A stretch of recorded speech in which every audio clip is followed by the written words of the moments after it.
Welcome back to WXXI's continuing coverage of New York's ice crisis.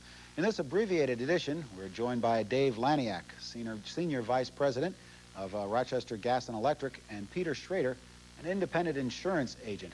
They're here to give you the latest information on what to expect tomorrow, and in just a few minutes, we'll give you several important phone numbers to help you cope until the crisis is over. Let me start off with the latest information, Dave. What can people expect over the course of tomorrow and the next few days when it comes to restoring power? I know there's something like 95,000 homes still out of power.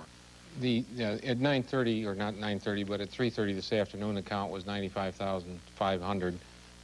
Since that time, we've restored probably another 3,000 or 4,000, and restoration proceeds right now.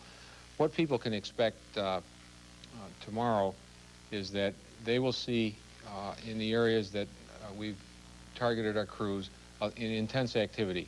There will be many tree trimming crews which will be preceding the line crews. We'll be trimming out the tree damage.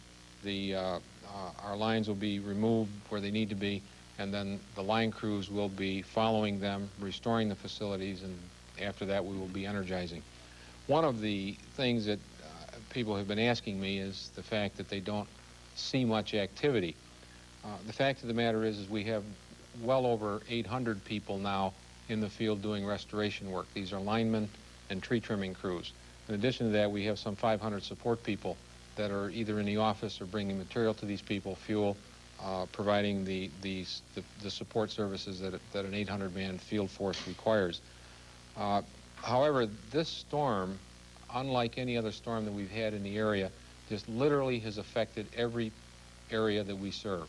And it's affected it in the most difficult way, in the sense that it has broken lots of wires, lots of poles, and we're really faced with trying to reconstruct a distribution system that took literally tens of years to build in an orderly fashion. We're trying to do that literally within a week. Okay, let me throw Peter in here real quick. Peter, for the homeowner, now that once he starts getting his power back and the crews start going through the neighborhood, the homeowner starts looking at it around at his own place and starts seeing the damage and assessing it. When you go to the homeowner policy or your typical fire policy, what's covered and what isn't, and what can the average person expect? Well, what's usually covered is if a tree falls on the house and causes damage to it. The insurance companies will pay for the damage to the house and for the removal of the tree stump that damaged it. The tree itself that's bare, sticking up there like a stump, of course, would be his responsibility then, okay? The other things that could cause problems is that because they have no electricity, they could have problems with their freezer, their meat, and so on. They better check with their agents to see if they have this coverage, because some companies cover it, and there could be a lot of agents that don't even know it. So you're saying food spoilage could be covered, depending upon your individual insurance policy. Right. There are endorsements out there that could have been added or can be added, okay? But, and then some companies do cover it, and you might not even know about it.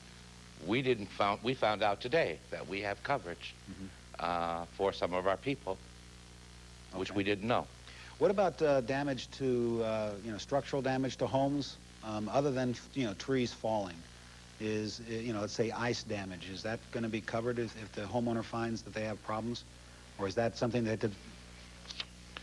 Well, ice damage, you mean to the home? Yeah, let's say there's, ice damage to the home itself. Well, you have policies out there that are called all risk, okay? And so they would have coverage because it's all risk. You don't have to name the peril. Now they have companies coming out with all risk for contents too. So if you have an all risk policy on contents as well, you have coverage for food spoilage or whatever that happens to your contents. The only thing they exclude is major things like flood, earthquake, and war. Those are your three major exclusions. Okay, and just to sort of quickly wrap up on the thing, going back to your trees, most policies do not cover damage done except by fire. Yes, many people have had trees fall down and not do any damage whatsoever. There is no coverage for that. Okay. Okay? All right. Just take them out and let the city pick it up. All right. Thank you, Peter Schrader and Dave Laniak, for being here for this program. Finally, tonight, as promised, we'd like to give you 10 important phone numbers to call for help, advice, or in an emergency. 911 is, of course, the key emergency number for fire and police response. But both agencies ask that you only call in case of an emergency.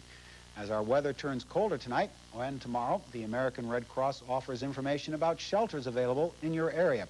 You can call them at 461-9800, 24 hours a day. Also available 24 hours a day is Lifeline. It's a crisis intervention session. If you just need someone to talk to or need referrals, Lifeline will be there. They're open 24 hours at 275-5151.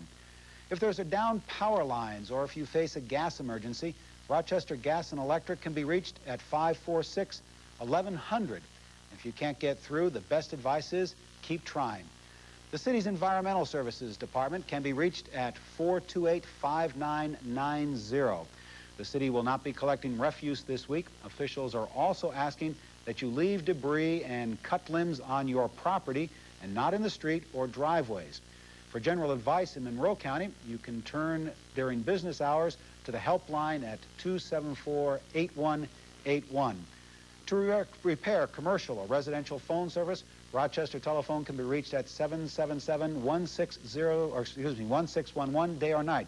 You can call ahead to determine the latest bus schedules from RTS at 288-1700, 24 hours a day. From 9 to 5 tomorrow, city residents can receive general information at 428-7200.